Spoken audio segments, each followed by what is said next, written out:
tout devient mieux.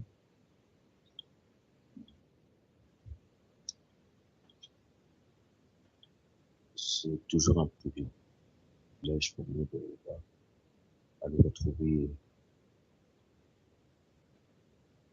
avec les frères et sœurs pour communier en ces temps fâcheux et nous fortifier autour de la parole, la prophétie du Seigneur.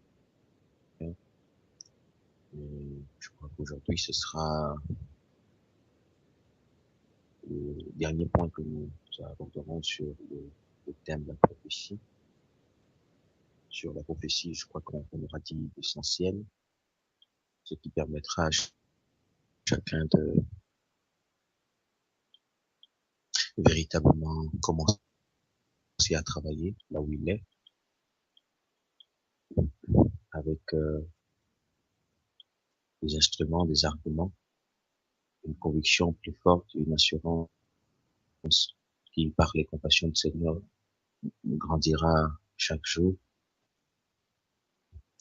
Donc aujourd'hui, nous voyons la dernière étape, sauf si le Seigneur conduit les choses autrement. Donc, comme Aurèle a dit, nous avons vu hier l'enlèvement des consacrés, conformément à ce qui est annoncé bien avant même la révélation, qui a été annoncé aussi par Paul, de sa mission, et aussi maintenant par Jean. Nous avons vu donc cet enlèvement et nous avons vu la suite, une fois que le peuple a été enlevé, la coupe de la colère du Très-Haut qui s'est déployée contre les impies, dont les esprits sont restés attachés à la nature de Satan, le diable, et qui ont reçu sur la main et sur le front le nombre correspondant à cette identité qu'ils ont portée dans leur esprit, dans leur cœur, et cette coupe de la colère, et nous avons vu la dernière coupe qui a été versée, et puis nous avons vu donc de la bouche du dragon, de la bouche du faux prophète et de la bête, trois esprits un peu qui sont sortis pour aller rassembler les rois de la terre, les chefs militaires et tout ça, dans le lieu appelé Armageddon pour le grand jour de l'éternel du combat. Et nous avons vu que ils ont été tous tués, décapités, et que la bête et le faux prophète, donc l'antéchrist et le faux prophète ont été arrêtés et ont été jetés dans le temps de feu et de soufre. Nous avons vu que Satan, le diable, a été enchaîné pour 1000 ans. Il a été mis hors d'état de nuire pour 1000 ans. Et à ce moment-là, il y a le reste de son peuple sur la terre, appelé Gog et Magog, les derniers citoyens du monde, et peuple de Satan, mais inoffensif, parce que la force qui les agite est enchaînée dans l'abîme. Et nous avons vu la première résurrection, l'avènement du Messie et son épouse, qui viennent célébrer les noces et qui vont régner pour 1000 ans sur la terre, et toutes les nations de la terre, Gog et Magog, subiront le règne de 1000 ans, les disciples du Messie, avec le Messie lui-même. Donc tous les consacrés de tous les temps, depuis Adam jusqu'au dernier de notre époque, avec le Messie, vont régner pendant 1000 ans. Et à l'issue de ces 1000 ans, Satan sera relâché et il va aller donc dans le camp de Gog et Magog, et les populations de la terre, donc les impies vont se lever pour tenter de pénétrer le camp des consacrés.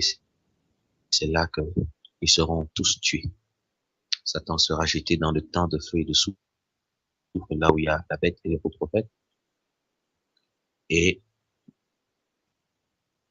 tous les autres hommes humains sur la terre seront tués. Et nous entrons à la dernière phase de l'histoire de l'humanité et de la création d'ailleurs. Nous allons lire euh, Apocalypse chapitre 20. On va commencer à partir du verset 7 jusqu'au verset 14. Apocalypse chapitre 20 du verset 7 au verset 14.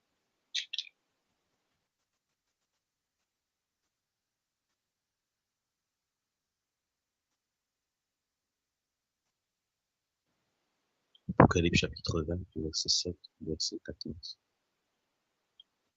Apocalypse chapitre 20. Quand les 1000 ans seront passés, Satan sera relâché de sa prison, et il s'en ira tromper les nations répandues dans le monde entier, c'est-à-dire Gog et Magog. Il les rassemblera pour le combat, et ils seront aussi nombreux que les grains de sable au bord de la mer. Les voici qui s'avancent toute l'étendue de la terre, et ils encerclent le camp du peuple de Dieu, la ville aimée de Dieu. Mais le feu descend du ciel et les détruit.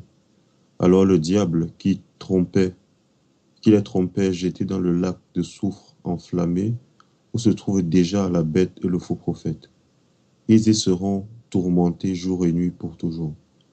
Puis je vis un grand trône blanc et celui qui y siège. La terre et le ciel s'enfuirent loin de lui, et on ne les revit plus.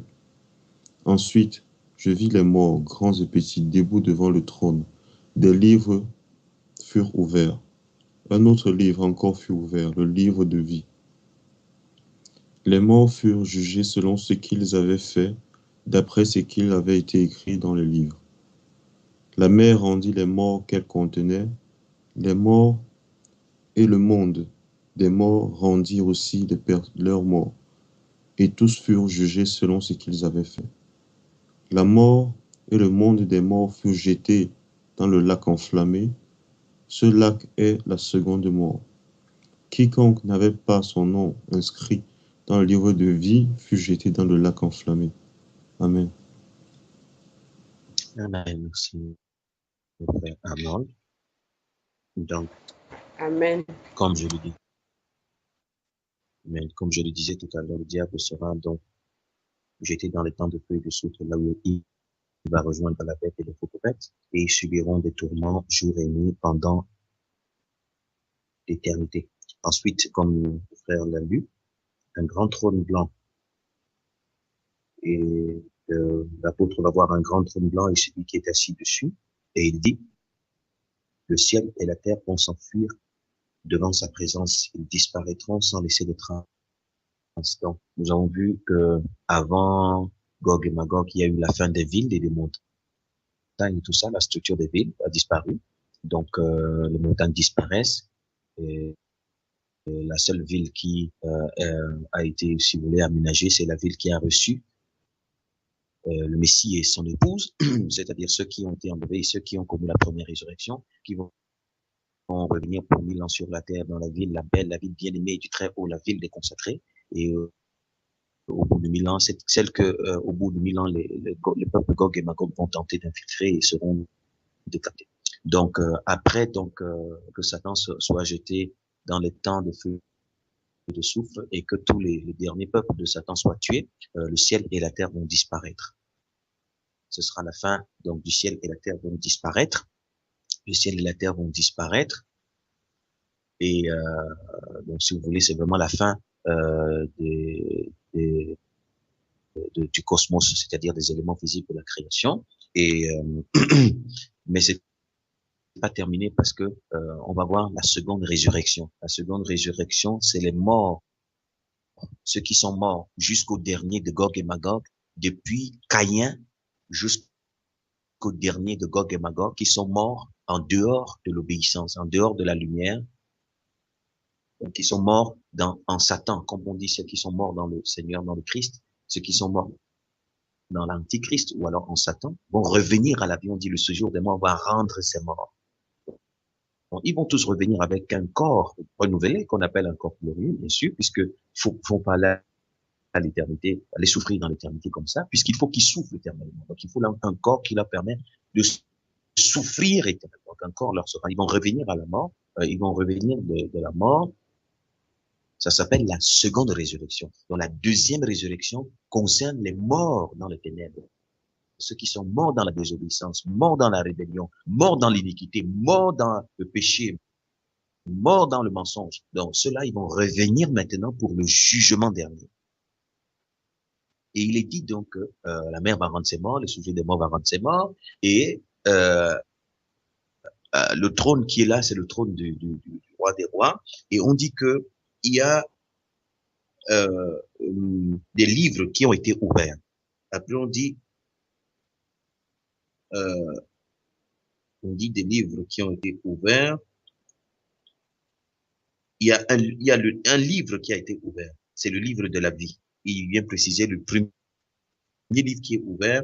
Non, le deuxième. Il y a d'abord les livres qui ont été ouverts. Des livres furent ouverts. Après, on ouvrit aussi un autre livre, le livre de la vie. Donc, il y a des livres qui ont été ouverts. Et puis, il y a le livre de la vie. Vous voyez bien? Des livres. Le livre de la vie. Deux catégories. Parce que dans le livre de la vie, ce sont ceux qui sont avec le Messie, les consacrés. Maintenant, dans les livres, c'est tout le reste des morts dans les ténèbres. Et puis, quand le livre de la vie est ouvert, et puis les livres sont ouverts, tous les morts dans les ténèbres vont revenir. Et c'est là que ces morts reviennent pour être jugés selon leurs actes, selon leur vie, selon leur nature. Pourquoi les livres seront ouverts et le livre de la vie sera ouvert? Parce que c'est à partir du livre de la vie qu'on va juger ceux qui seront dans le livre des morts, de la mort, si vous voulez. Ça veut dire quoi? C'est la vie des vivants qui constituera le principe du jugement des morts. C'est pour ça qu'on ouvre le livre de la vie. Parce que c'est des gens qui ont été fidèles. Personne de ceux qui seront dans le livre des morts, dans les livres des morts, n'aura quoi que ce soit à justifier. Encore que quand on parle du jugement dernier, pour ceux qui ont suivi le message sur l'Apocalypse, le jugement dernier ne concerne pas les consacrés. Ce sont même eux qui constitueront le principe du jugement de ceux qui ne sont pas consacrés. Et puis, le jugement dernier pour ceux qui sont morts dans les ténèbres ne consiste pas à voir s'ils vont entrer dans le royaume ou pas. Non, non, ils ne peuvent plus, c'est fini. Le jugement dernier consiste à leur dire pourquoi ils vont aller trouver Satan dans les temps de feu et de souffle. Donc, le jugement dernier, c'est pas pour dire qui entre, qui n'entre pas, qui entre, qui n'entre pas. Non. Puisque les consacrés ne sont pas jugés au jugement dernier. Ils sont déjà avec le Messie. Ils ont régné 1000 ans avec lui. Ils ne sont plus jugés. Pourquoi? Ils ont déjà été jugés sur la terre. Ce jugement consistait en quoi? La destruction de l'homme, de la révolte en eux. Si vous vous jugiez vous-même, vous ne seriez point jugés. C'est des gens qui sur la terre ont reconnu leur misère, ont avoué leur iniquité, ont dévoilé leurs ténèbres, se sont dénoncés eux-mêmes, ont régné leur identité, ont renoncé à eux-mêmes, se sont livrés à la destruction pour être renouvelés dans leur nature. Ça, c'est leur jugement et c'est fini, ils seront tous jugés. À partir du moment où ils sont jugés, le mal a été jugé, on ne peut être détruit et qu'ils ont revêtu la nature du Messie, c'est fini, ils n'ont plus part au jugement. Ils deviennent même ceux par qui le Seigneur va juger les autres.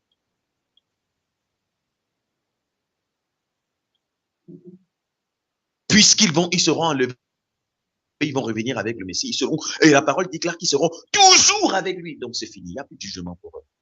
C'est fini. Le jugement, c'est ici sur la terre. Au moment où ils ont renoncé au mal, au moment où ils se sont détournés de l'iniquité, au moment où ils se sont dépouillés de la méchanceté, au moment où ils ont souffert pour ne pas se livrer dans la haine, au moment où ils ont souffert pour ne pas tomber dans le piège des abominations du siècle présent, au moment où ils ont renoncé au plaisir de la chair, au moment où ils se sont déployés pour plaire au Seigneur, pour aimer le Seigneur, pendant que le monde jubilait. Eux, ils souffraient parce qu'ils ont aimé la vérité. Ils ont été jugés une fois pour toutes. C'est fini.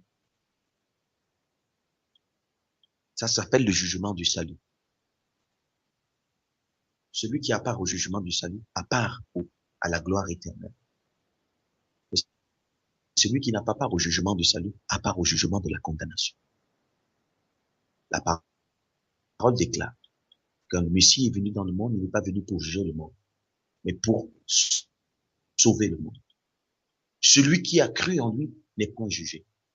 Mais celui qui n'a pas cru en lui est déjà jugé parce qu'il n'a pas cru au nom du Fils unique venu du Père. Et ce jugement, c'est que la lumière étant venue dans le monde, les hommes ont préféré les ténèbres à la lumière. Donc, c'est très important de le savoir. Il n'y a pas un jugement où on dira, bon, là, comme on voit souvent dans certains films ou je sais pas, dans certaines séquences, ok, toi, viens, allez, toi, ok, ouvrez son dossier, ok, elle a bien travaillé, qu'est-ce qu'elle a fait? Bon, ok, bon, passe, en bas. Ok. Bon, Fabrice, toi, viens. Non. Vraiment, ton cas est pire. Et puis, Valère, toi, viens. Non, non, c'est pas comme ça sera. Jamais, jamais. C'est faux. Ça, c'est des images. C'est des choses que les gens racontent. C'est important, mes bien-aimés, d'entrer dans l'esprit de la prophétie. Ça ne sera pas comme ça. C'est ici, sur la terre, que se passe le jugement du salut. Ce n'est pas là-bas, c'est ici. Quand tu as traversé, c'est fini. Vous savez, quand tu passes là, tu sors de ton corps là. Ceux qui partent étant souillés vont directement dans le séjour des morts. Ils n'auront pas part à la première résolution. C'est fini. Ceux qui partent ayant été purifiés, ils vont dans le sein d'Abraham. Ils ne vont pas tous dans le même lieu. Le Messie a révélé cela dans la parabole de Lazare et de l'homme riche. Lazare est mort, il est allé dans le sein d'Abraham. Ce n'est plus toi, ce n'est plus moi, toi, ni toi qui. Personne ne choisit où il va aller. Quand il est parti, on choisit ici. Ici. On dit quand il est mort, il allait dans le sein d'Abraham, l'autre allait dans le séjour des morts. Et vous voyez, on dit ici, le séjour des morts va prendre ses morts. Ça veut dire les morts qui sont dans le séjour des morts, c'est les morts qui sont morts dans les ténèbres. Or, qu'est-ce qui concerne le jugement? Ce qui concerne le jugement, c'est notre esprit. Le corps reste ici. L'état de notre esprit détermine le lieu où nous irons. C'est pourquoi le Messie, dans ses dernières instructions que nous allons voir tout à l'heure, dit, heureux ceux qui se purifient, se laissent dépouiller, se purifient. C'est cet esprit qui est concerné par le voyage au-delà du monde matériel. S'il est souillé, ne peut pas rentrer dans le royaume. C'est pourquoi vous voyez, comprenez toute la bataille de notre ennemi Lucifer. Les événements du quotidien ont pour son objectif, c'est que l'esprit soit pourri, souillé. Mais Dieu voit l'esprit, les hommes ne le voient pas. Il ne regarde pas à l'apparence, il regarde à l'intérieur, il regarde au cœur, c'est-à-dire à la dimension intérieure. Parce que c'est ça qui viendra chercher à un moment donné ce souffle-là. S'il est contaminé, il n'entre pas dans le royaume. Mais s'il est purifié, il lui accorde la faveur d'y entrer. Quand on est parti, c'est fini. Le jugement se passe donc ici. Le jugement pour le salut, c'est ici sur la terre. Et le jugement pour la condamnation éternelle commence ici et finit après. Une fois que j'ai traversé, parce que je me suis exercé plutôt à me purifier en vue de posséder le royaume, les trésors. C'est pour ça qu'on dit, depuis le temps de Jean-Baptiste, le royaume des cieux forcés, ce sont des violents qui s'en emparent. Vous savez ce que ça veut dire? Des gens qui n'ont pas aimé leur vie jusqu'à craindre la mort. C'est-à-dire quoi? La séparation éternelle d'avec l'horizon. Ils ont dit, je vais rentrer dans mon héritage.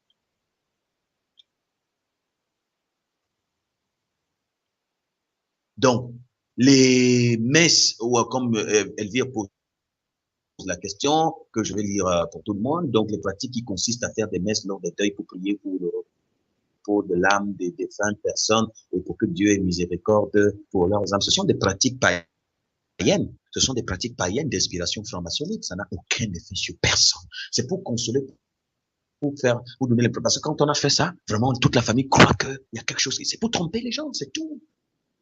Il n'y a rien à faire. Ça ne sert à rien. Ça ne sert à rien.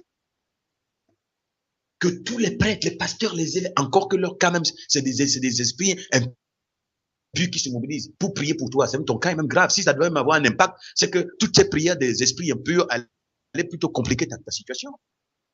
Donc, il vaut mieux que pour moi, le jour de mon départ, on ne fasse pas ce genre de choses.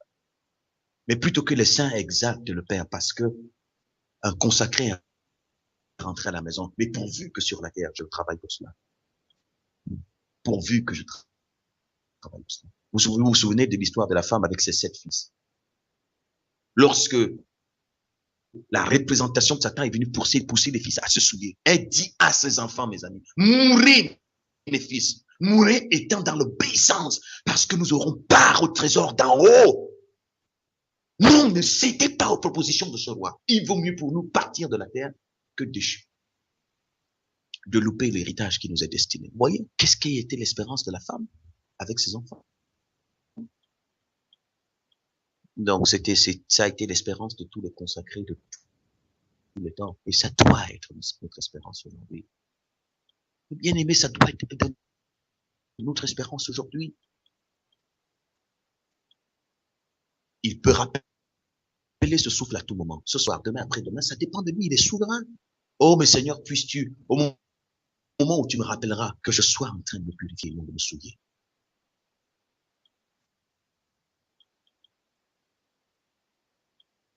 C'est ça la vigilance. Donc, c'est très important, mon frère. C'est important. C'est dans notre intérêt de nous laisser dépouiller. C'est dans notre intérêt de fuir la méchanceté. C'est dans notre intérêt de crier pour que notre être soit crucifié. C'est ça la violence de ceux qui voulaient s'emparer. C'est dans notre intérêt.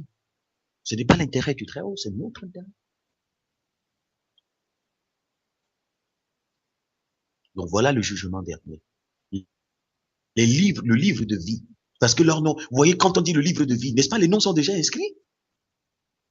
Donc le jugement, ce n'est pas si ton nom sera inscrit dans le livre de vie là-bas ce jour-là ou pas. Non, si ton nom est déjà inscrit, tu fais partie des vivants. Tu es jugé encore pourquoi? C'est même par toi qu'on va juger. Et puis on dit les autres livres, c'est-à-dire ton nom est écrit dans le livre des morts. Est-ce que on peut plus rien effacer?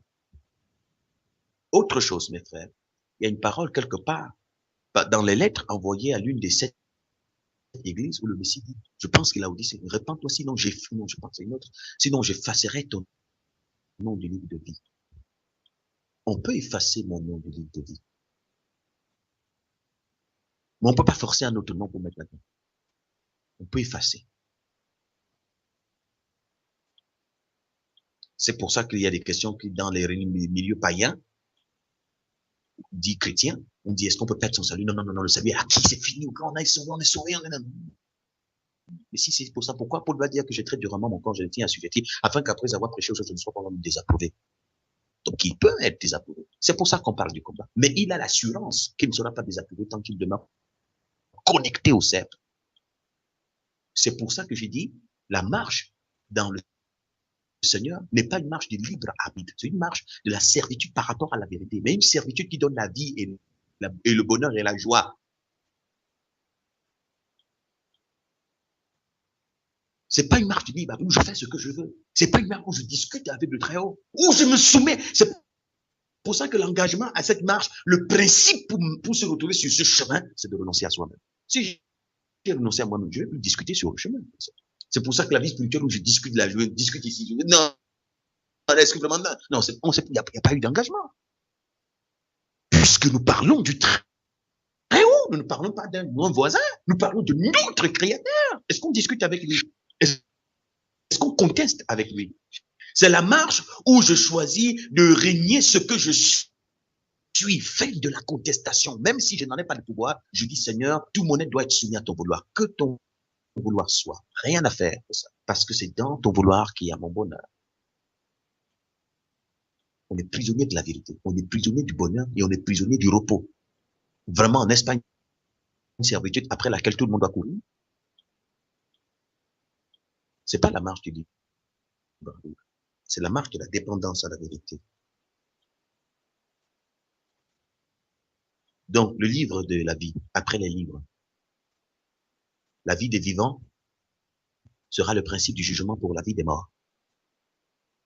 Et comme le Père est juste, il dira donc à chacun pourquoi est-ce qu'il envoie dans le feu. C'est pour ça qu'on va les juger. Parce qu'il est, il reste amour. Hein. Même dans ce jugement, il est amour. Il dit, toi, viens, tu vas suivre l'impie. D'abord, tu le sais, parce que la deuxième résurrection, ceux qui reviennent là, ils ne cherchent même pas à négocier parce qu'ils savent déjà qu'ils vont dans le temps de feu. Donc, tu vas le suivre parce que regarde ta vie et regarde la vie de celui-ci, il était comme toi, dans la même condition. Donc, suis le Satan. Et toi, viens, suis-le. Voilà pourquoi je t'envoie là-bas. Tu vas souffrir là-bas. C'est ton choix que tu as fait. Toi-même, tu as choisi. C'est pour ça que je t'envoie le suivre. Parce que tu l'as choisi depuis la terre. C'est toi-même qui t'es condamné. Je t'ai donné toute la possibilité de te repentir. Tu ne l'as pas fait.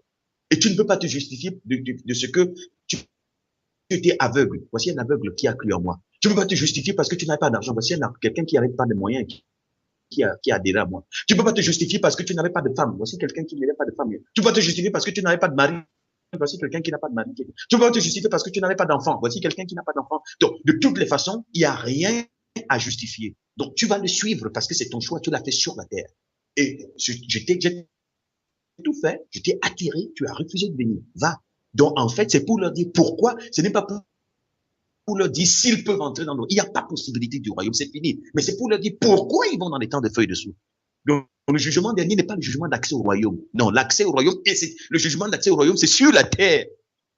Hein? Vous comprenez, mes bien-aimés? Le jugement d'accès au royaume, c'est sur la terre. Quand on a loupé ça, c'est fini.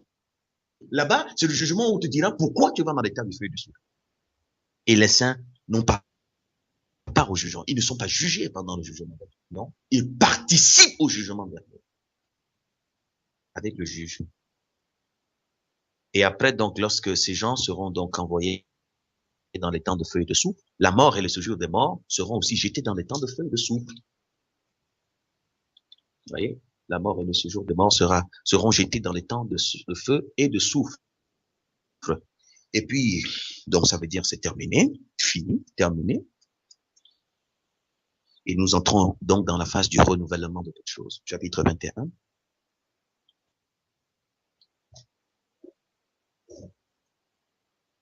Vous savez, ce qui confirme ce que je viens de dire, c'est le passage que nous avons lu au chapitre 20, du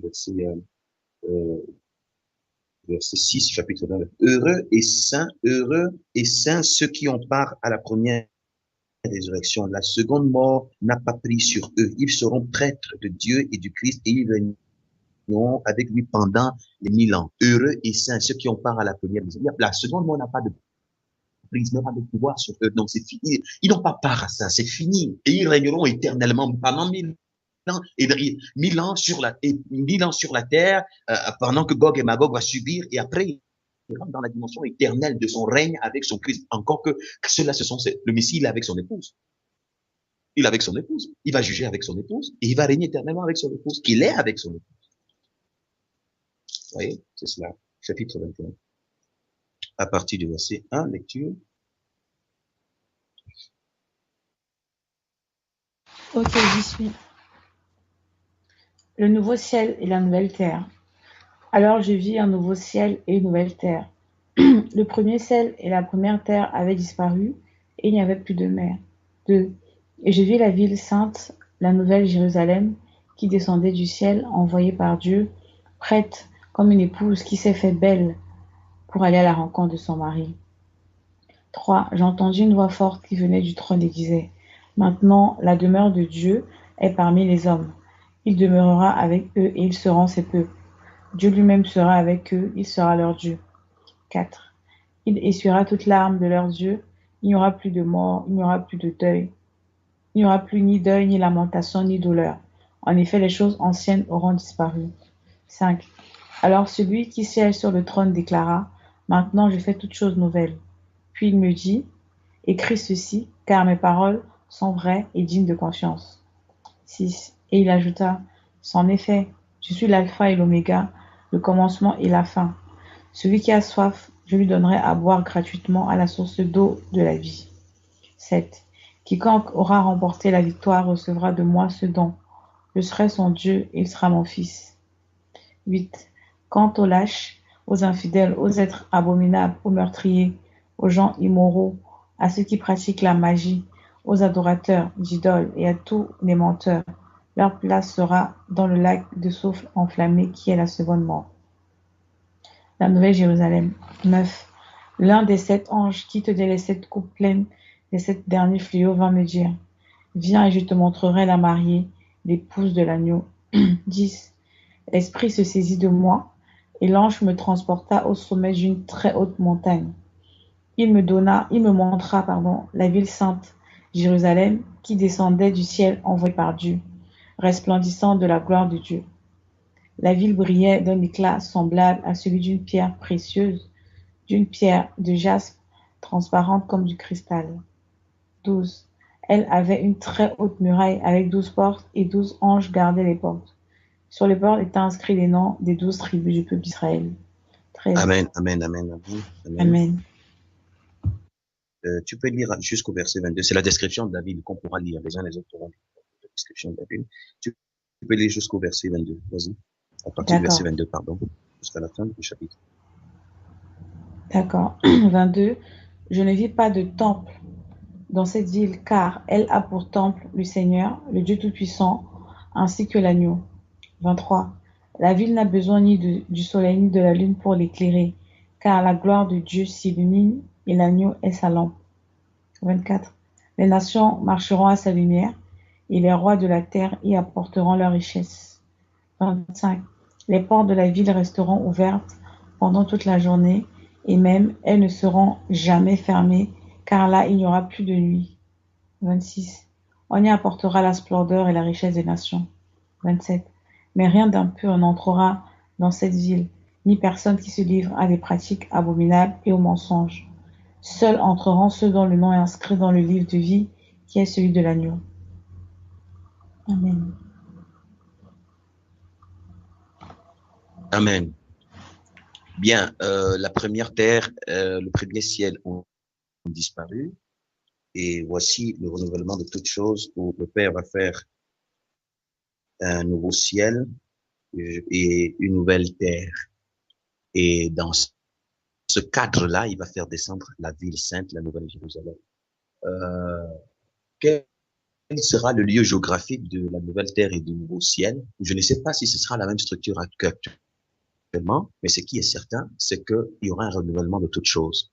Donc, ce que le Père va faire une nouvelle terre, un nouveau ciel, et il va faire descendre la Nouvelle Jérusalem dans cet espace, et c'est là qu'il vit avec ses consacrés éternellement. Ça, il faut le comprendre. Et euh, qu'est-ce qu'on a dit d'autre? Et, bon, et puis il est bien précisé que ça, ce sera l'héritage des vainqueurs. Vous comprenez que quand on parle de vainqueurs, on parle bien de combat, de ceux qui auront combattu le bon combat de la foi, le combat qui permet d'accéder dans le royaume et d'avoir part à la Nouvelle Jérusalem, quand l'apôtre Paul dit aucun impur, parce qu'il est dit au verset 27, rien d'impur ne pourra y pénétrer. Nul homme qui se livre à des pratiques abominables et aux mensonges n'y entrera. Seuls y auront accès ceux qui sont inscrits dans le livre de vie de l'agneau. Donc, ce qui fait que l'apôtre Paul, il a effectivement dit la même chose. Souvenez-vous de ce que j'avais dit aux autres églises, que tous ceux qui pratiquent, parlant des œuvres de la chair, donc colère, rivalité, haine, immoralité, tout cela n'entreront pas dans le royaume. On parle donc, ici nous sommes donc dans la dimension du royaume de Dieu, le royaume de Dieu, là où il règne. Il n'y a pas de temple parce que c'est lui le temple pour ses consacrés. Il n'y a plus ni pleurs, il n'y a plus ni grincement de dents, ni deuil, ni ça, c'est ce qu'on appelle le paradis aussi en même temps, si vous voulez. Donc nous entrons vraiment au temps du renouvellement de toutes choses, où le peuple revêtu de la nature, le nom du Père, son identité célèbre avec lui l'éternité, et rentre dans son règne éternel avec aussi les anges qui sont restés fidèles. C'est ça l'histoire. Et on va prendre des questions s'il y en a tout à l'heure, mais on finit avec ok, Frère Désiré, il faut ajouter la sœur Ingrid, s'il te plaît. On va au chapitre 22. Au chapitre 22, à partir du verset, à partir du verset, chapitre 22, allons-y. On commence à partir du verset 1 pour la personne qui nous fera la lecture, on pourra commencer au verset 1, chapitre 22, verset 1. La sœur Ingrid, Désirée, est là. Amen, amen. Ok, je pense qu'Ingrid, allô? Tu nous entends? Allô? Allô? Oui. Non, pas Martine. Ah, ok. Ingrid, l'autre Ingrid. Il y a une Ah, autre d'accord. Ingrid. Allô, Ingrid? Oui, bonjour, vous m'entendez? Je suis là. Ok, d'accord, parfait. Bon, lecture, Apocalypse chapitre 22. Ok. Alors, 1. L'ange me montra aussi le fleuve d'eau de la vie, brillant comme du cristal, qui jaillissait du trône de Dieu et de l'agneau. 2. Et coulait au milieu de la place de la ville. De chaque côté du Reprends, fleuve. doucement, ma sœur. Oh, allô, Oui, s'il te plaît, reprends le verset 1. Et tu t'arrêtes ok, juste au verset 1. d'accord. L'ange me montra aussi le fleuve d'eau de la vie, brillant comme du cristal, qui jaillissait du trône de Dieu et de l'agneau. Qui jaillissait? Du trône de Dieu et de l'agneau. Qui jaillissait du trône de Dieu et de l'agneau. Pas des trônes de Dieu et de l'agneau, mais du trône de Dieu et de l'agneau. Continue.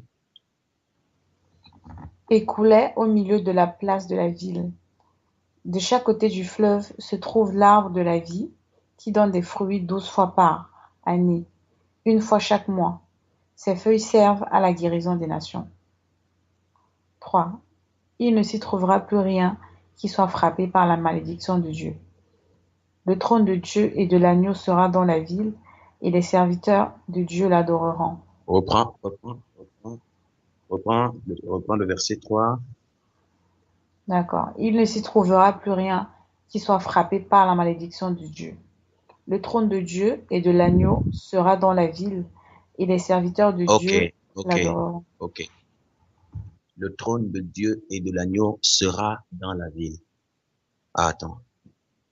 Le trône de Dieu et de l'agneau, mais comment? Ils devaient, je sais pas, ils auraient dû dire le trône de Dieu et de l'agneau, ou les trônes de Dieu et de l'agneau seront dans la ville. Comment ils peuvent dire le trône de Dieu et de l'agneau sera dans la ville? Parce qu'en fait, bien aimé, un élément de clarification, quand on entend souvent il est à la droite de Dieu, dans l'image que nous avons, parce que nous sommes humains et nous avons un conditionnement psychologique et mathématique dans notre esprit qui font que quand on dit il est à la droite de Dieu, nous voyons qu'il est assis. Après, le Seigneur a son trône, Dieu a son trône, le Fils a son trône à côté, à la droite. Ce n'est pas ce que ça veut dire. Parce que le Fils et le Père sont sur le même trône. Le trône de Dieu et de l'agneau sera dans la ville. Voyez-vous? Il n'y a pas deux trônes là-bas. Il n'y a pas trois trônes. Il n'y a pas quatre. Il n'y en a qu'un seul. Donc, le Père et le Fils sont un. Je ne veux pas rentrer dans...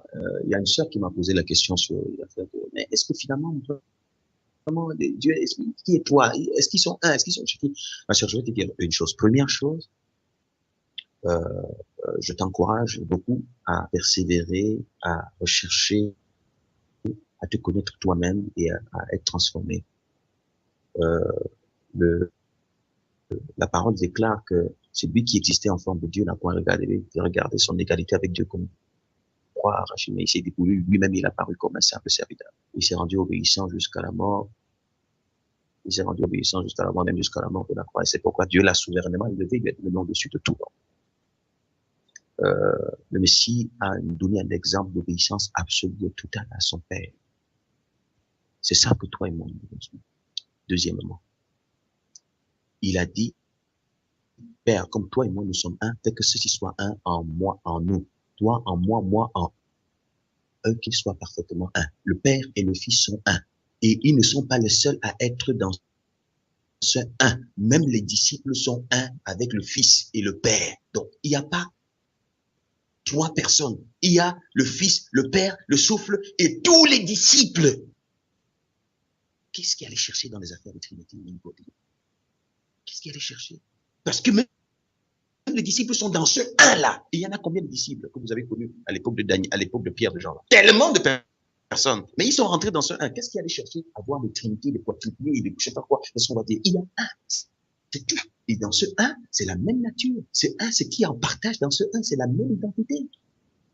Il fait qu'il soit un, parce qu'il n'était pas encore un, puisqu'il ne manifestait pas encore la nature d'identité du Messie. C'est pour ça que lorsqu'ils sont devenus un avec le Messie a été vu dans le monde, et les hommes ont su que c'était lui le Messie, le monde a été bouleversé. Donc, ce qui est intéressant pour toi et pour moi, c'est que nous rentrions dans ce un pour disparaître avec notre méchanceté, notre mauvaise nature, et que nous manifestions la nature de notre Maître, et que le monde en soit bouleversé, et qu'il soit reconnu comme le Messie. C'est ça qui est intéressant. Et nous partagerons.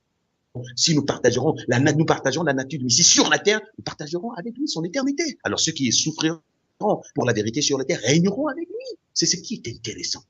Qu'est-ce qui allait chercher à disséquer entre le Fils et le Père, qui est le plus grand, le Saint-Esprit, à quel niveau, alors que nous n'avons même pas encore fini de comprendre la complexité de notre propre nature. Est-ce que vraiment c'est pas... Bon, j'ai dit, tout cela ne confirme que la prophétie. Nous sommes à l'ère de la prétention. À l'ère de la prétention. Quand je dis, regarde tout un débat, 2 heures sur discuter qui est en haut, qui est en bas. Quand on a fini là, chacun court dans ses impuretés.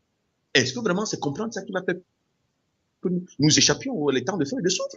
Quand j'aurai fini de t'expliquer qui est assis à quel niveau et qui est à la place, mais qu'est-ce qui allait chercher à disséquer les mystères quand même sur la terre, notre propre nature nous échappe?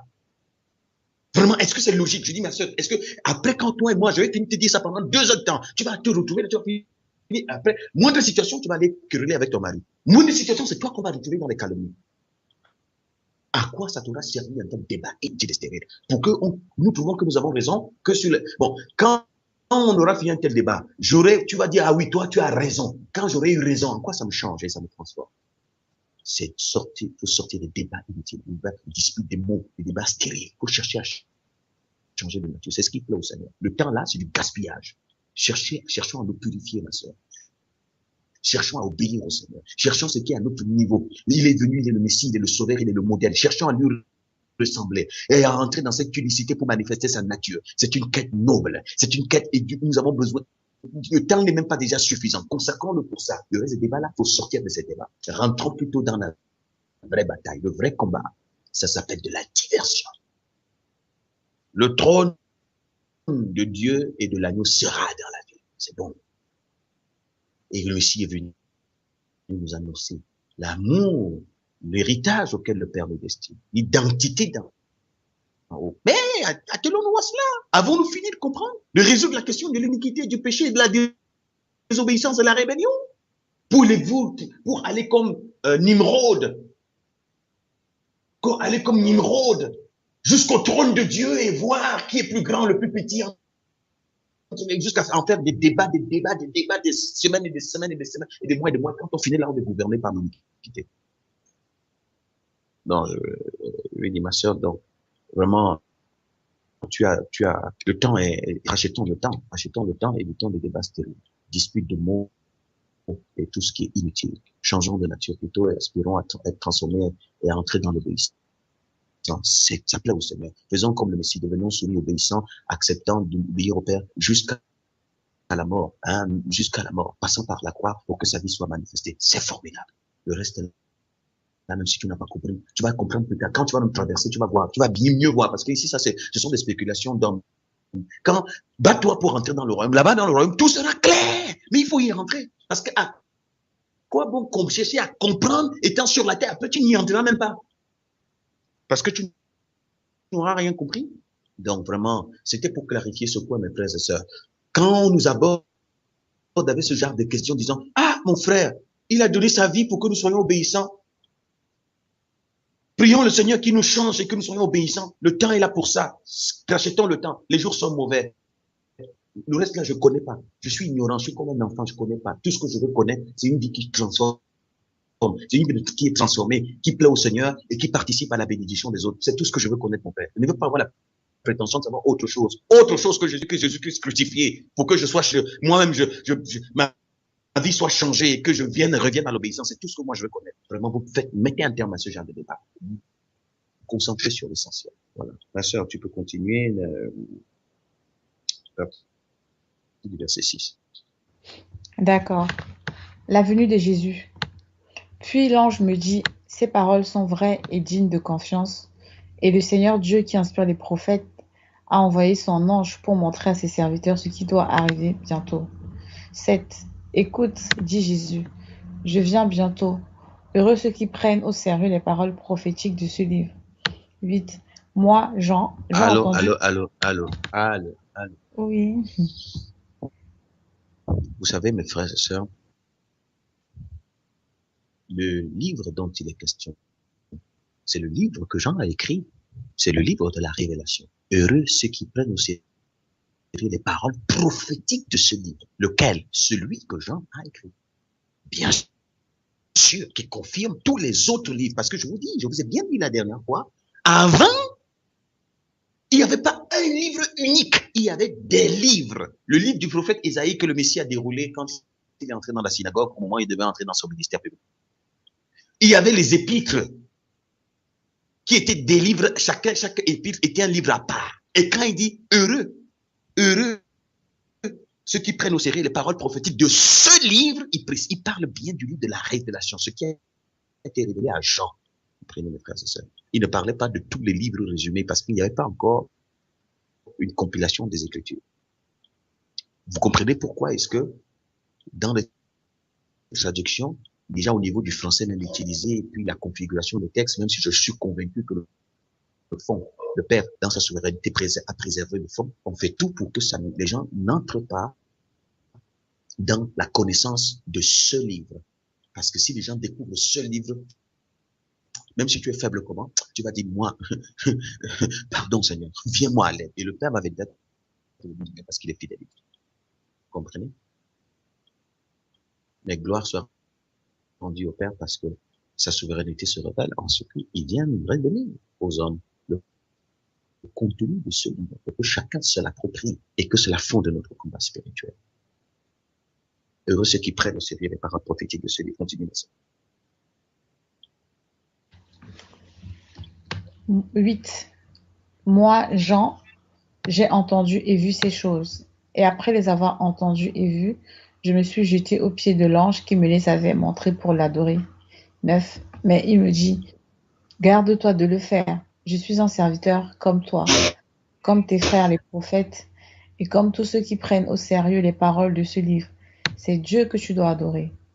10. Puis il ajouta, ne tiens pas caché les paroles prophétiques de ce livre, car le moment fixé pour tous ces événements est proche. 11. Que celui qui est Ok, mauvais... ok, ok, ma sœur. Garde ta page ouverte. Je vais vous lire quelque chose dans Daniel, chapitre 12. Au moment où Daniel reçoit sa révélation à cette époque. Hein?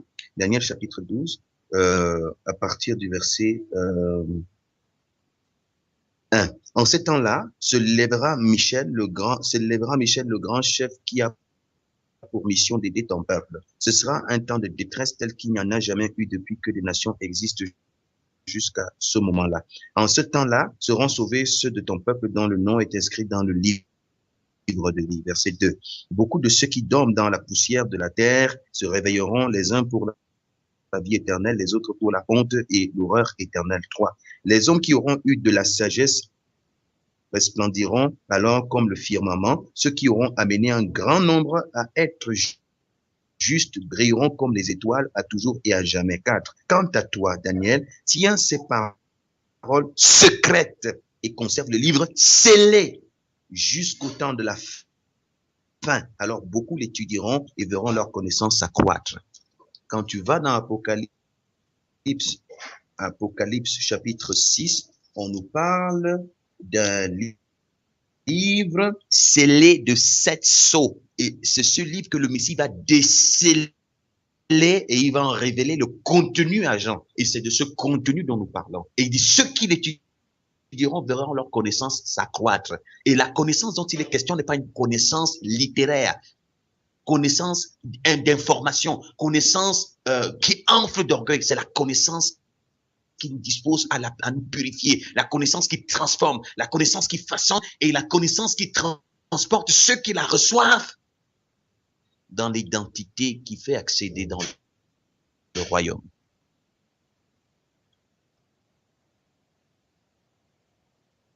C'est la connaissance qui produit les vierges sages, les femmes vertueuses et les hommes de vertu. Donc, c'est ça.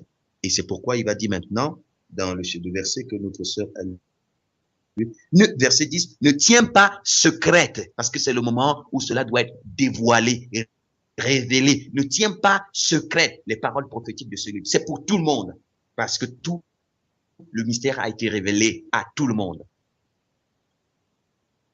Et continue ma sœur, verset 11. 11. Que celui qui est mauvais continue à mal agir, et que celui qui est impur continue à être impur. Que celui qui fait le bien continue à le faire, et que celui qui est saint progresse dans la sainteté. 12. Écoute. Ok, ma sœur. C'est pourquoi, comme les paroles ont été révélées, ne tiens pas secrète ces paroles-là. Maintenant, à partir de cet instant, celui qui est mauvais, qui continue à mal agir. Que celui qui est impur, qui continue dans son impureté. Maintenant, celui qui veut faire le bien, c'est de rechercher la conformité au Père, la conformité au Seigneur.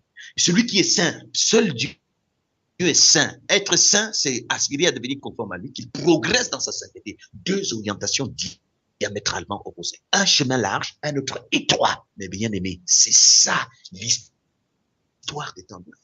C'est ça l'histoire des temps de la fin. Parce que ces deux voies ont deux aboutissements opposés. Et voyez-vous, le maître ne supplie pas. Il dit, chacun fait son choix. En tout cas, tout a été révélé. Tout a été révélé. C'est pourquoi, mes bien-aimés, il n'y a plus de prophétie, car toute la prophétie a été donnée. Les deux témoins qui arrivent ne viennent pas prophétiser. Leur prophétie qui vient, c'est de rappeler ce qui a été écrit pour dire au peuple, souvenez-vous, qu'est-ce qu'il y a? Et que ceux qui doivent se repentir se repentent. Et c'est pourquoi quelqu'un m'a posé la question, moi vraiment, je ne comprends pas. Il n'y a plus de prophètes qui annoncent. On va encore annoncer quoi? Tout a été annoncé. Notre rôle, ceux qui sont inspirés, rappellent ce qui est annoncé. Rappellent ce qui est annoncé pour eux-mêmes et pour les autres. Rappellent ce qui est annoncé. L'annonce est faite. La prophétie a été révélée dans son entièreté. Vous voyez, on a vu toute l'histoire. On a vu toute l'histoire jusqu'à la fin, jusqu'au renouvellement. Je vais encore prophétiser pour dire quoi? Vous comprenez donc? C'est pour ça que quand on rentre dans les temps de la fin, le seul rôle de la prophétie, c'est de rappeler aux humains ce qui a été annoncé pour leur époque, et qui va leur donner de se découvrir et de savoir quel choix ils doivent faire pour changer de vie. La prophétie n'a pas de but de te dire que demain il va te donner l'argent. Le Seigneur a dit que tu as eu un travail. Le Seigneur a vu que tu t'es marié. Le Seigneur a vu que tu as prospéré dans tes affaires. Le Seigneur a dit qu'il m'a montré que le Seigneur, je prophétise, d'ici demain. Oh, ça, c'est des prophéties diaboliques, La prophétie, c'est pour amener les hommes à changer de vie. La prophétie, c'est pour faire que les gens évitent les temps de feu et de soufre. La prophétie, c'est pour ramener les esprits humains à l'obéissance. La prophétie, c'est pour que la nature du Messie soit révélée au travers des hommes. Oh Seigneur, voilà le but unique de la prophétie. Quand quelqu'un prophétise maintenant, et que tu es inspiré de la prophétie, tu peux dire, ça c'est la bouche du faux prophète. Qui vient en apparence de l'agneau. Ça c'est la bouche du faux prophète. Parce que je connais la prophétie. Si ton langage n'est pas celui de la prophétie, tu parles à partir d'un autre. C'est ça le discernement. Mais comment? C'est la lumière de la prophétie qui nous donne le pouvoir de discerner. Je manque à manger.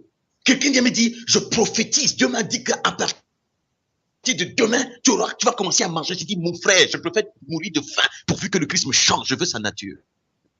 Je n'ai pas besoin de prophétie pour ça. Et si je veux manger, je vais me battre demain, je vais manger. Laisse-moi tes prophéties, mon ami. Ma soeur, tu n'as pas d'enfant. Le Seigneur m'a révélé, je prophétise. D'ici 6 mois, tu auras un enfant dans ton ventre, mon ami, même si je passe stérile, pourvu que mon esprit soit sauvé. Je veux la prophétie qui change ma vie, pas la prophétie qui me révèle ces choses. Et puis après, si Dieu veut amener l'enfant, peu importe.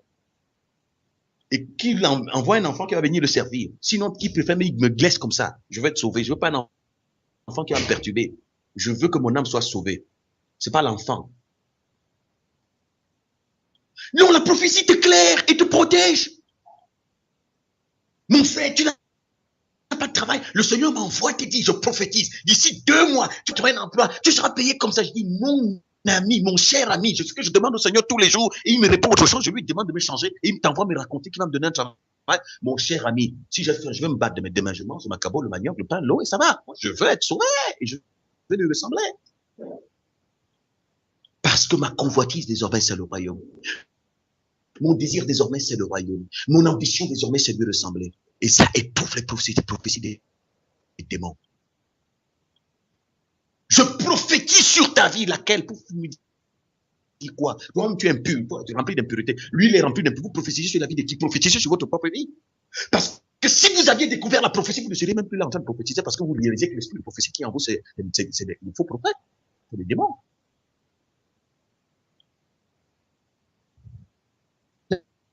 La prophétie des temps de la fin, elle a été donnée. Et la vraie prophétie, c'est des hommes dans la bouche desquels le Père peut, le même esprit prophétique de prophète peut rappeler aux hommes qui ne comprennent pas. Parce que cette prophétie a été révélée. Il faut que chacun le comprenne, se l'approprie.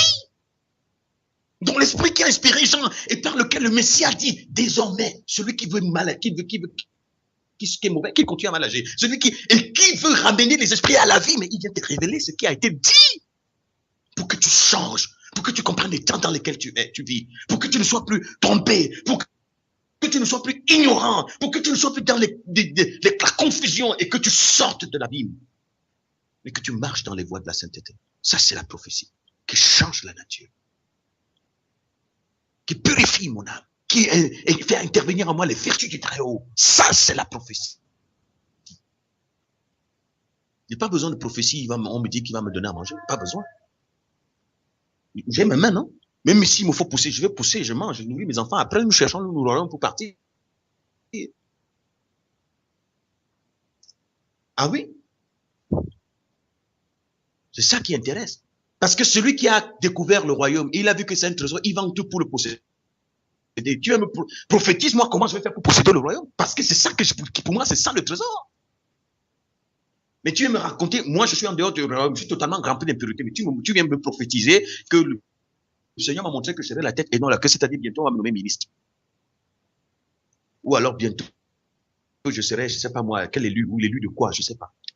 Ou je serai, je sais pas, le pape ou l'adjoint du président de la République. Dis-nous, mon cher ami, si le Père me met même là maintenant, là où je suis là, tel que je suis, il va me perdre. Pardon, je veux qu'il me change d'abord.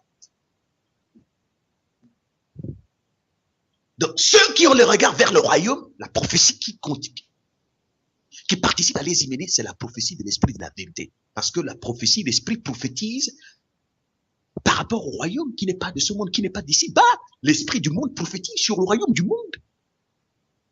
Tout ce que ça renvoie, la prophétie ne renvoie qu'au monde et les choses du monde. La prophétie ne renvoie qu'à la gloire de la chair.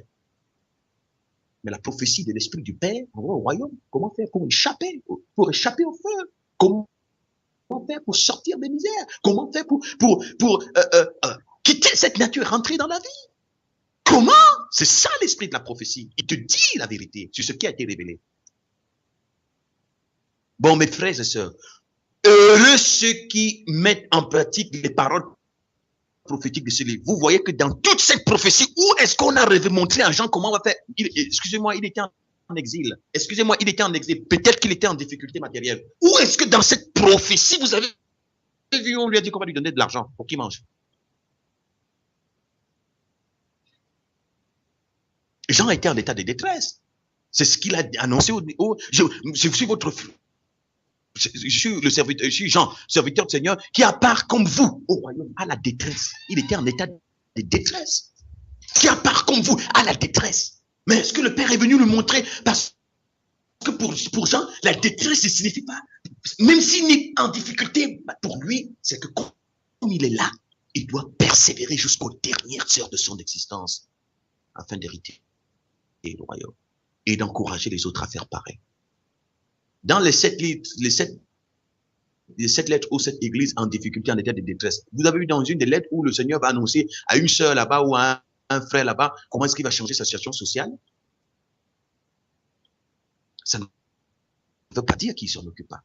Et ça, c'est la conséquence de la marche dans la prophétie. Le but de la prophétie, c'est d'annoncer le royaume. Le but de la prophétie, c'est d'annoncer des événements annoncés par le Très-Haut pour que ceux qui sont éclairés de la prophétie en soient instruits. Le but de la prophétie, c'est de préparer un peuple pur pour le Seigneur. Le but de la prophétie, c'est de préparer les vierges pour les noces de l'agneau.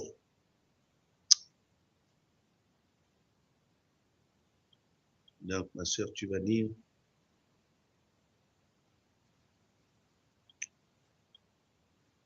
Verset 12. Ok. 12. Écoute, dit Jésus, je viens bientôt. J'apporterai avec moi la récompense à donner à chacun selon ce qu'il aura fait. 13. Je suis l'alpha et l'oméga, le premier et le dernier, le commencement et la fin. 14. Heureux ceux qui lavent leurs vêtements et qui ont ainsi le droit de manger les fruits de l'arbre de la vie et d'entrer par les portes dans la ville. 15. Mais hors de la ville, les êtres abominables, ceux qui pratiquent la magie, les gens immoraux, les meurtriers, les adorateurs d'idoles et tous ceux qui aiment et pratiquent le mensonge. 16. Moi, Jésus, j'ai envoyé mon ange pour vous révéler tout cela dans les églises. Je suis le descendant de la famille de David, l'étoile brillante du matin. 17. L'esprit et l'épouse disent viens. Que celui qui entend cela dise aussi viens. Que celui qui a soif vienne. Que celui qui veut de l'eau de la vie la reçoive gratuitement. Conclusion. Oui, ma sœur. Oui, ma sœur. Ok. Verset 14. Ça, ce sont les dernières instructions après que la prophétie a été annoncée. Heureux ceux qui lavent leurs vêtements. Ils auront le droit de manger du fruit de l'arbre de vie et de franchir les portes de la ville. Nous venons de voir la ville qui est descendue. Mais ceux qui ont lavé leur robe, dans la vision de Jean au chapitre 7 de l'Apocalypse, il a vu des gens issus des peuples des nations de toute langue, revêtus de robes blanches, ceux qui étaient enlevés. Ça veut dire que ceux-là avaient des robes sales, des vêtements sales, mais ils se sont exercés à les purifier. Alors, actuellement, cette prophétie se réalise. Ça veut dire que celui qui est dans le vrai plan de Dieu, du Très-Haut, c'est celui qui est en train de se purifier. C'est tout. Mais pour se purifier, il faut que je prenne d'abord conscience que je suis sale. Et que je réalise que l'urgence et l'objectif unique de ma spiritualité, c'est de me purifier pour mon avenir, c'est-à-dire entrer dans la ville. Père, fais tout ce que tu veux. Purifie-moi. Tout ce qui te plaît, fais. Ce que je veux, change-moi. Rends-moi conforme à toi. Je veux manifester ta nature. Pitié, Seigneur, viens-moi à l'aide, purifie-moi. Pourquoi? Regarde vers le royaume, l'héritage, l'espérance des saints, la gloire réservée d'ici.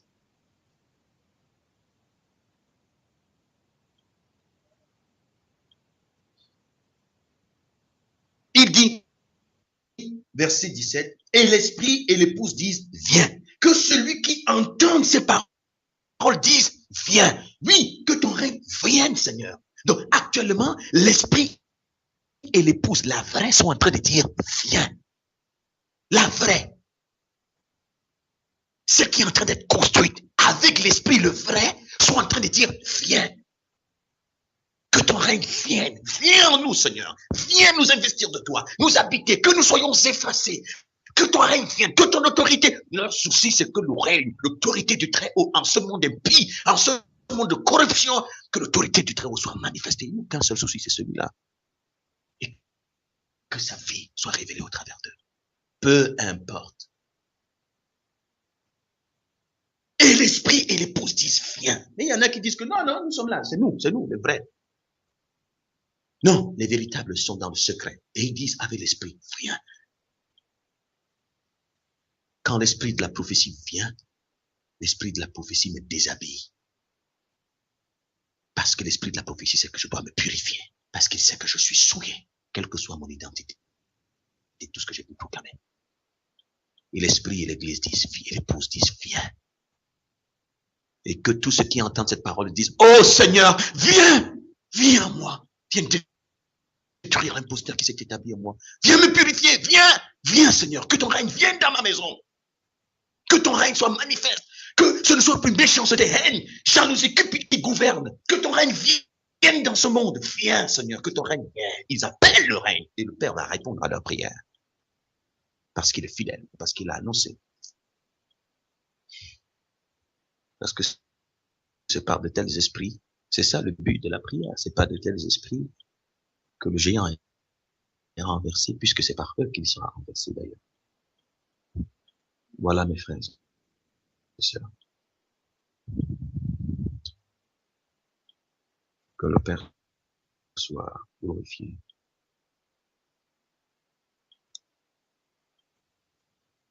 Et nous allons nous arrêter là pour que si quelqu'un a quelque chose à dire, on peut le faire. Et puis, s'il y a des questions, on les prendra. Amen.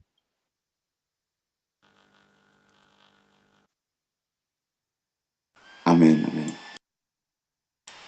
Ok, elle pose ta question. En fait, c'est par rapport au salut. Tout à l'heure, Fabrice a dit que, par exemple, quand dans les communautés, on dit qu'on peut perdre son salut. En réalité, on ne peut pas le perdre. En fait, ce que je veux savoir, c'est, étant donné que dans notre marche, et comme dans le livre, c'est expliqué, on doit tout faire pour se revêtir de robes blanches. Bon, je sais plus dans quel passage ça disait que, en gros, vraiment, dans notre marche, on doit tout faire pour être conforme.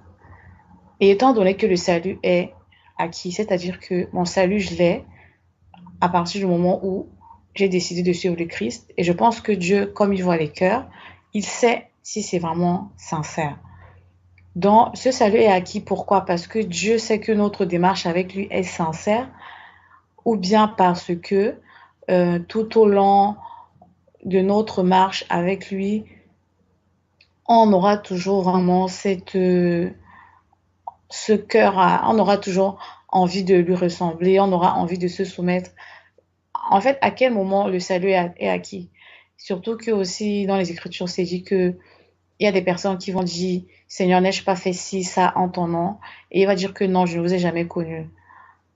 Ça veut dire quoi en fait? Ça veut dire que dès le début, quand on décide de suivre le Christ, Dieu, il sait déjà si c'est sincère ou pas, et c'est là que le salut est acquis, ou bien c'est dans la marche que on acquiert cela progressivement. Voilà, j'arrive pas à comprendre en fait quand est-ce que le salut il est acquis. Je sais pas si ma question est claire. Oui. Quelqu'un peut porter un élément de réponse.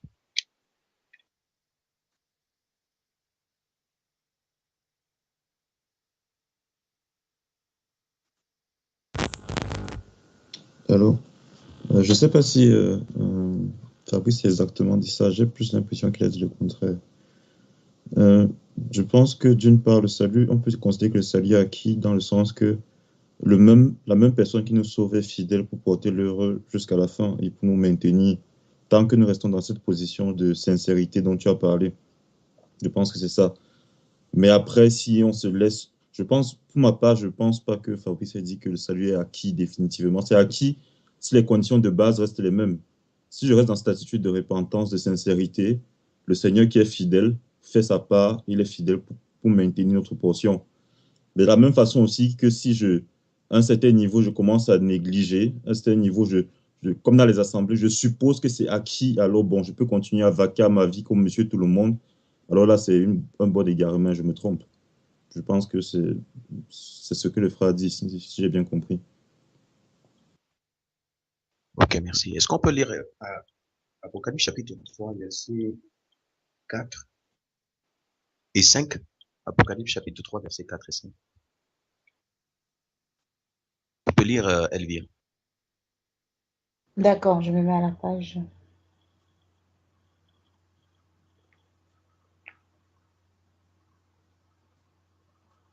Chapitre 3. Oui, Fabrice, c'est c'est quel ça. chapitre? 3, ok. Chapitre 3, Euh, versets 4 et 5. d'accord.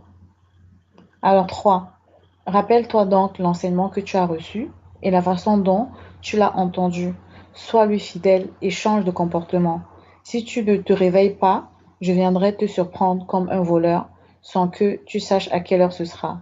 4. Cependant, quelques-uns des tiens, à Sardès même, n'ont pas souillé leurs vêtements. Ils m'accompagneront vêtus de blanc, car ils en sont dignes. 3 et 4, c'est ça. Non, j'ai dit 4 et 5. Dis alors le cinquième verset. Ah, d'accord. 5. Ceux qui auront remporté la victoire porteront ainsi des vêtements blancs. Je n'effacerai pas leur nom du livre de vie. Je reconnaîtrai devant mon Père et devant ses anges qu'ils sont à moi. Amen. OK. Quelqu'un peut essayer de commenter, répondre à la question à partir de ce passage. Je lis un peu dans ma version. Hein. Cependant, tu as à Sardes quelques personnes qui n'ont pas sali leurs vêtements. Elles marcheront avec moi en vêtements blancs, car elles en sont dignes. Le vainqueur portera ainsi des vêtements blancs. Je n'effacerai jamais son nom du livre de vie. Je le reconnaîtrai comme mien en présence de mon Père et de ses anges.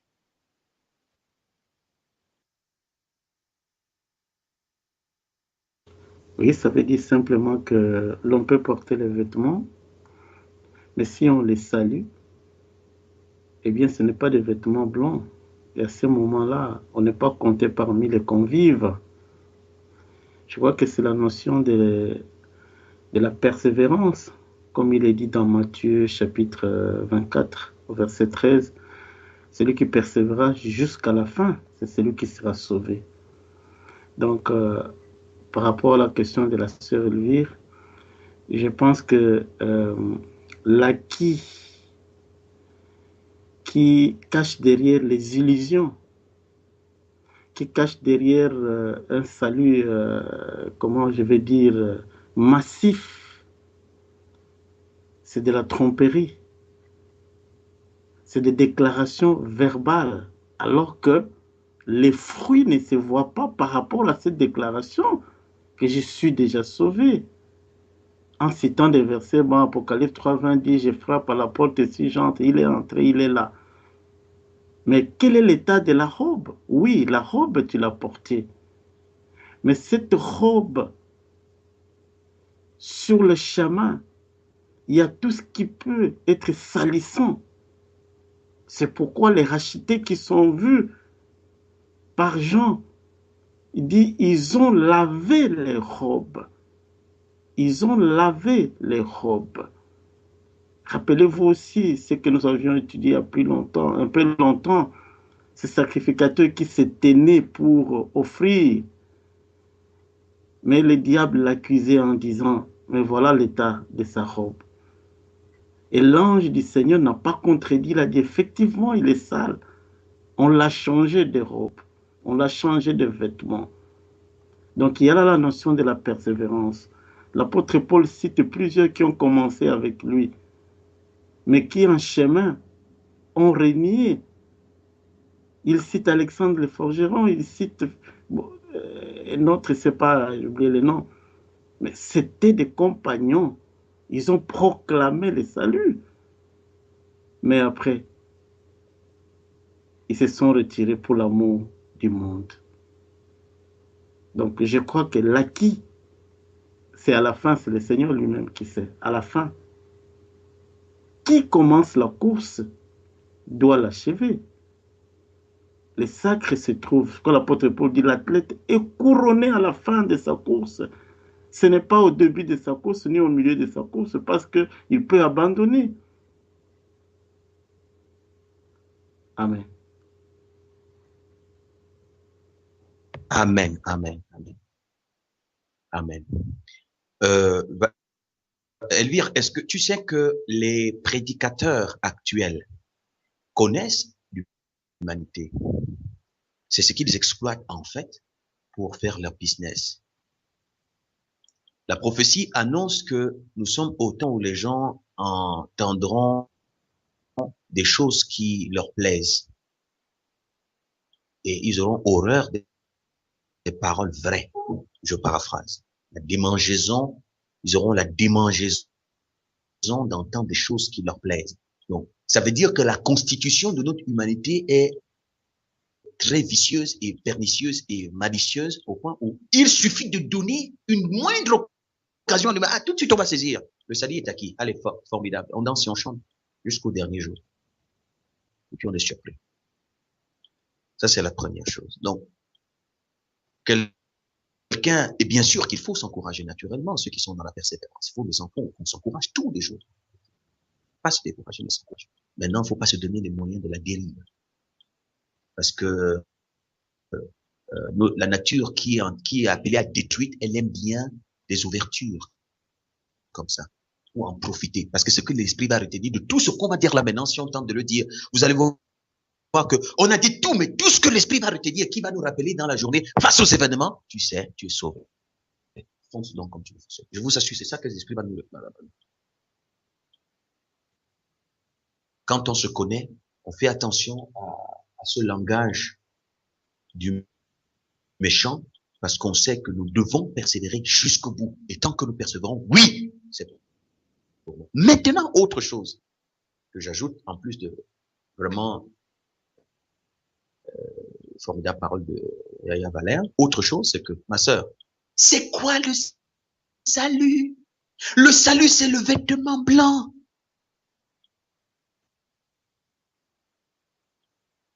Le vêtement du salut, c'est la nature du Messie.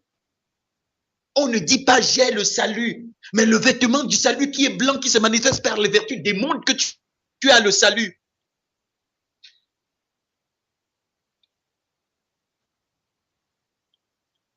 C'est ça le salut. C'est un vêtement. C'est le vêtement blanc que tu portes, c'est-à-dire la nature du Messie, mais dans laquelle tu t'édifies, tu grandis progressivement pour accéder à la maturité, le perfectionnement des saints, à la stature du Messie. Donc le salut, c'est un vêtement, c'est une nature, c'est une identité. Quand tu es là, ça se manifeste par les vertus. On ne dit pas donc j'ai le salut, non. Les autres voient l'image du salut, l'identité du salut, c'est-à-dire du Messie se manifester. C'est ainsi qu'on a vu des hommes sauvés, on a dit qu'ils sont sauvés, c'est ce que ça veut dire. Ils sont l'image du Christ, le messianique, ou chrétien dans d'autres traductions. Et c'est le salut que le Messie est venu donner, c'est-à-dire par l'esprit, la destruction de l'homme de la révolte, de la nature, de l'iniquité, pour bâtir son être. Alors, ceux qui sont en Christ, donc sauvés, ont crucifié la chair avec ses passions et ses désirs. Donc, le salut a un visage. C'est un vêtement. Maintenant, celui qui revêt ce vêtement doit veiller à ne pas le souiller et à le garder jusqu'à la fin. D'où ce que le frère Valère a dit, la persévérance. Il y a des gens à Sardes qui n'ont pas souillé leur vêtement, qui leur a été donné, parce que ceux qui étaient à Sardes, ils ont reçu ce vêtement par la foi, par l'esprit. Et ils ont fait partie de ceux qui ont bouleversé le monde. Le salut n'est pas un langage. Elvire, confesse, répète. Je répète, tu es sauvé. Voilà. Tu es déjà dans le royaume, hein? Si quelqu'un te dit le contraire, dit que tu es menteur. J'ai l'assurance du salut. Et quand tu te manifestes là, c'est un serviteur, c'est un prisonnier qui dit. Quand on est sauvé, ça veut dire on est affranchi. Vous connaîtrez la vérité vous affranchira. C'est ça le salut. Mais la vérité, c'est la nature du Messie qui vient nous libérer de ce que nous sommes. Et on marche dans la liberté vis-à-vis de l'iniquité. Donc on est sauvé de quoi? Du péché. On est sauvé de quoi? De la haine. On est sauvé de quoi? De la débauche. On est sauvé de quoi? De la méchanceté. On est sauvé de quoi? Des convoitises. C'est ça le salut. On est sauvé donc de quoi? Quand on est sauvé là, c'est sauvé de quoi, ma soeur? Tu vois? C'est la question qu'on peut se poser. On est sauvé de quoi? On est sauvé du monde, parce que la nature du monde est détruite, mais c'est une réalité visible, palpable, manifeste, évidemment qui se construit pour accéder à la perfection. Et donc, cette nature, je la conserve, elle grandit en moi jusqu'à la fin. Genre, je parle de mon corps étant sauvé, c'est-à-dire revêtu de cette robe blanche qui a été manifestée sur la terre. Vraiment, le salut, c'est qu'on a des robes noires, souillées, sales, qui s'expriment comme telles tous les jours. Après, on est sauvé, c'est-à-dire on a le vêtement blanc. C'est ce que ça veut dire. Est-ce que c'est pas contradictoire? Est-ce que c'est... Donc, en fait, c'est ça, sœur Elvire. C'est qu'on a dit aux gens, le salut, c'est que tu confesses et puis ton nom est écrit. Et puis ça va, vis ta vie, comme Arnaud l'a dit, ça va. Tu es sauvé, mais entre-temps, tu es prisonnier. Mais comment? Comment tu es sauvé, tu es prisonnier? Finalement, tu es quoi? Donc, le salut que le Christ est venu donner là, ça sert à quoi? Puisqu'il est venu sauver l'homme de quoi? Du péché, de l'abomination, sauver l'homme du dérèglement, sauver. Donc, si le salut vient, une dernière image. Regardez ce qui s'est passé avec Zachée. Zachée, gouverné par le mal, habité de l'iniquité. C'est une image formidable. Lorsque Zachée a découvert le Messie, il s'est découvert lui-même. Il a renoncé à lui-même. Il a accepté de se soumettre à ce qu'il a vu. Il a adhéré au Messie. Il y a eu un changement de comportement. Zachée, le voleur. Zachée, et regardez ce qui s'est passé. Parce qu'il a fini par découvrir que son esprit a été libéré de la nature de la corruption. Libéré de la nature de la convoitise, libéré de la méchanceté. Et il a contemplé le royaume. Et quand il a découvert que c'était ça le trésor, qu'est-ce qu'il a fait? Il a dit, mais c'est pas possible. C'est parce que j'étais prisonnier que je faisais ces choses. Il a commencé à dire vraiment, et si même il y a quelqu'un qui vient se plaindre de moi, je lui rembourserai 4 fois plus. Qu'est-ce que le Messie a dit? Le salut est entré dans cette maison. Cette maison, c'est quoi? C'est le corps, c'est l'esprit. Le salut est entré ici. Ma nature est là. Il est entré. Il est demeuré chez lui. Le Messie, est-ce qu'il a dit le salut avant ça? Parce que le salut s'est manifesté. Donc c'est ça, sœur Elvire. Le salut, c'est une identité, c'est un vêtement blanc. Bon, en tout cas, ça ne veut pas dire que ceux qui sont sauvés vont recevoir le vêtement blanc là-haut. Non. C'est parce qu'ils reçoivent le vêtement blanc qu'ils manifestent le salut. Tu comprends? Voilà, c'est le vêtement blanc qui est le salut. Parce que c'est ce vêtement qui me libère des attributs du vêtement noir. Et donc, je suis sauvé par rapport à ces attributs du vêtement noir. Je suis sauvé de ces attributs-là. Parce que ce sont ces choses-là qui me font louper le royaume. Mais c'est le vêtement blanc avec ces vertus qui me font hériter le royaume. Donc, on ne part pas avec le vêtement noir et après là-bas, on nous donne le blanc. Non.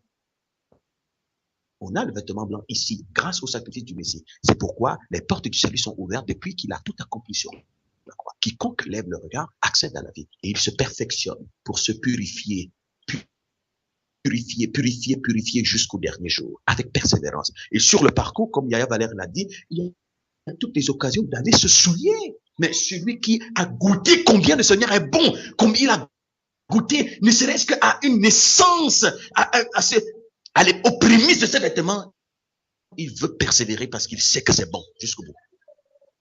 Et tant que tu demeures attaché au cep, oui, tu as la garantie que tu y arrives. Tu as l'assurance que tu y arrives. Parce que c'est par lui que tu y arrives. Ce n'est pas par tes propres forces. C'est lui qui te fait y arriver. Mais pourvu que nous persévérions jusqu'au bout et que nous ne nous relâchions pas en cours de route. Donc le salut, c'est une identité. Question. On peut donc entrer dans une communauté et dire, vous êtes sauvés? Chacun se regarde donc face au miroir. Voilà. Comme nous venons de le dire, le jugement commence ici sur la terre. Pas dire, je suis sauvé, ma vie montre plutôt que je suis un prisonnier. Tu vois? Et puis maintenant, on aspire au salut. Et on se dispose pour ça. Et on entre sur le chemin du salut. Et qui est le chemin de la purification jusqu'à la dernière seconde. Et la tête est couronnée à l'arrivée. Amen. Amen. Et cette robe, comme je Amen. cette robe, à mi-chemin, elle peut être tachetée. Mais que dit Ephésiens chapitre 5 au verset 22, comme nous le savons? Il dit, mais il prépare cette épouse, sachant que cette épouse peut lui arriver de tacheter sa robe par la saleté. Il la lave avec une eau qui enlève la saleté, l'eau de sa parole. L'eau de sa parole.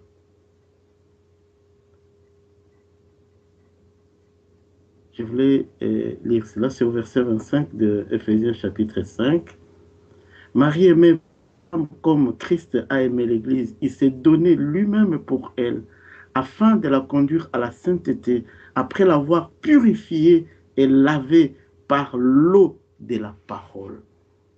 Ainsi comme ce matin et ce soir pour nos bien-aimés qui sont de l'autre côté des Amériques, ce matin, n'est-ce pas que nous sommes en présence de cette eau qui nous lave, qu'à l'intérieur, nous sommes en train de sentir quelque chose qui nous dit, ah voilà ce que tu comprenais, ah voilà ce que tu faisais, ah voilà ce que tu étais. Est-ce que tu peux encore continuer comme ça? L'esprit sincère, attaché, comme on a dit,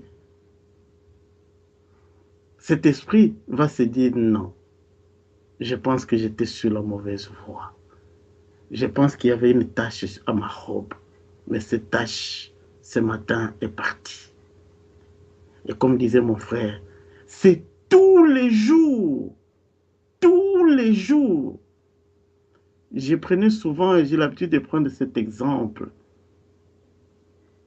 Vous savez, les éboueurs, si on dit, bah écoutez, on a nettoyé aujourd'hui, et donc quoi bon de nettoyer encore demain, même sa propre maison. Si vous prenez simplement, mettez la serpillière une fois le mois. Non, je l'ai déjà fait. Ne soyez pas surpris qu'à un certain moment, vous ayez des microbes, à un certain moment, vous ne pouvez pas respirer. Vous voyez? Mais c'est tous les jours. Tous les jours qu'on nettoie. Et voilà pourquoi nos rassemblements, non pas venir écouter des histoires, mais pour nous laisser pénétrer par la vie, nous laisser laver par l'eau de la parole. Ta parole est une lampe à mes pieds, une lumière sur mon sentier. C'est celle-là qui vient nous laver. Donc, lorsqu'on dit je suis sauvé, lorsqu'on dit le salut est acquis, je suis content que le frère dise, mais il faut d'abord savoir ce qu'est le salut. Un frère m'a dit pour terminer, il n'y a pas longtemps, j'ai dormi et j'ai senti que Jésus sortait. J'ai dit, mais avant qu'il ne sorte, il faut d'abord se rassurer qu'il était entré. Comment tu le vois seulement quand il sort? Mais quand il est entré, est-ce que tu as senti qu'il est entré? Des illusions, ma soeur. On doit sortir des illusions. Ah donc mon frère, comme tu dis là, est-ce que toi tu penses que tu es sauvé? Moi je suis toujours en train de dire aux gens, je ne crois pas encore l'avoir saisi. Mais j'ai fait une chose. J'oublie ce qui est en arrière. Et je m'attache à ce qui est en avant pour tâcher s'il faut. Le saisir dans cette espérance-là. L'essentiel est que la petite lumière, je suis entré sur le chemin et j'avance avec le haut et le bas. Mais je ne crois pas encore l'avoir saisi. Amen. Amen, amen, amen. Amen. Amen. Amen. Amen.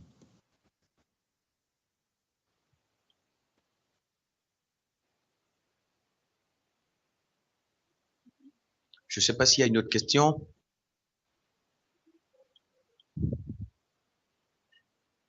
Parce que je voulais profiter pour préciser l'objet de nos rencontres quotidiennes. Maintenant que nous avons voté avec le chapitre de la prophétie, qu'on comprenne donc dans quel contexte est-ce que ça s'inscrit en réalité, conformément à la prophétie. Notre frère Valère a l'habitude d'appeler l'offrande du matin et du soir.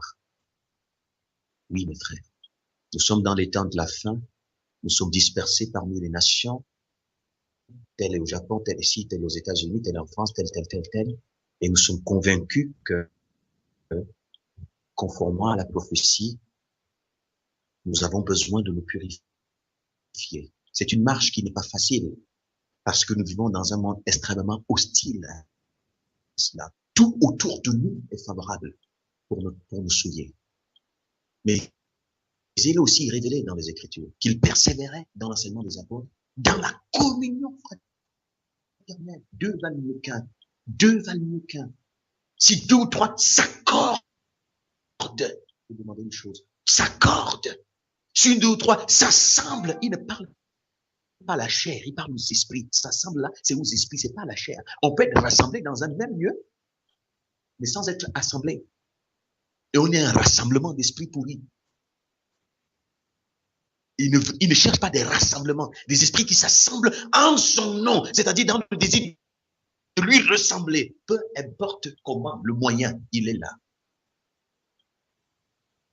C'est sur la base de ce principe que nous nous retrouvons. Deuxièmement, nous nous retrouvons pour crier parce que l'épouse et l'esprit disent, viens, mais pour appeler son règne, parce que nous sommes convaincus que c'est l'activité de tous les esprits réveillés dans le monde, des vrais, des crieurs pour cette génération, pour réaliser la prophétie et participer à l'appel, à l'avènement du règne du Maître. Troisièmement, pour nous encourager à la persévérance tous les jours, parce que nous pensons qu'il y a quelque chose que le Père déverse lorsque les esprits se mettent ensemble, parce que chacun vit dans son environnement. Je ne suis pas avec l'or n'est pas avec moi. Elle ne sait pas.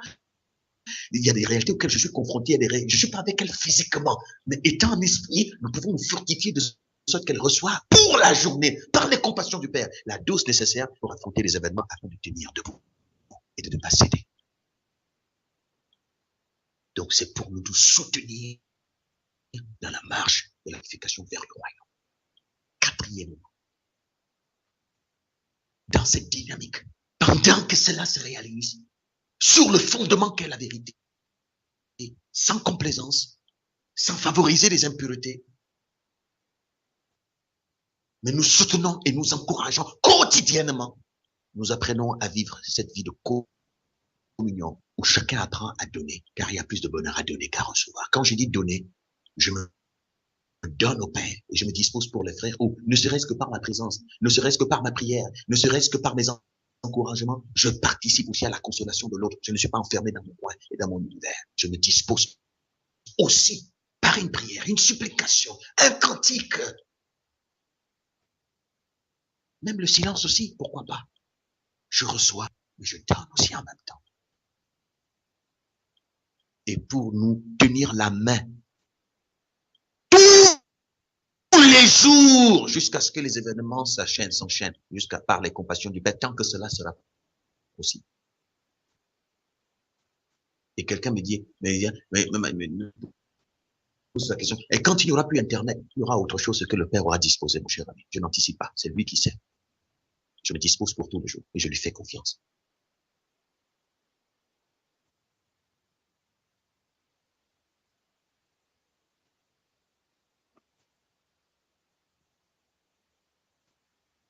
Je rends témoignage à partir de moi-même. Allô, vous m'entendez? Amen, amen. Oui. Vous m'entendez?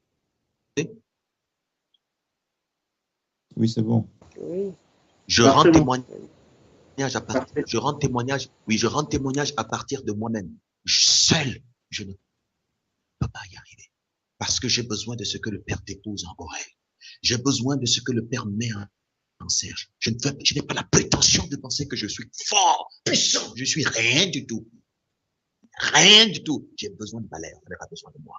Et à deux, à trois, nous pouvons nous tenir la main. L'association. Mais objectif fondamental, royaume. Nous ne nous retrouvons pas pour le monde. Nous ne nous retrouvons pas pour nous souiller, mais pour nous purifier. Et c'est pourquoi nous croyons que nous bénéficierons de son soutien. Et nous prions aussi pour tous les autres dans le monde entier. Et nous nous disposons à la communion fraternelle, apprendre à nous connaître, apprendre à connaître l'autre, à participer à ses peines, à participer à ses peines, à ses douleurs, à ses joies, apprendre à sortir de l'égoïsme, à participer aussi au soutien de l'autre, selon les possibilités que le Père disposera dans mon esprit.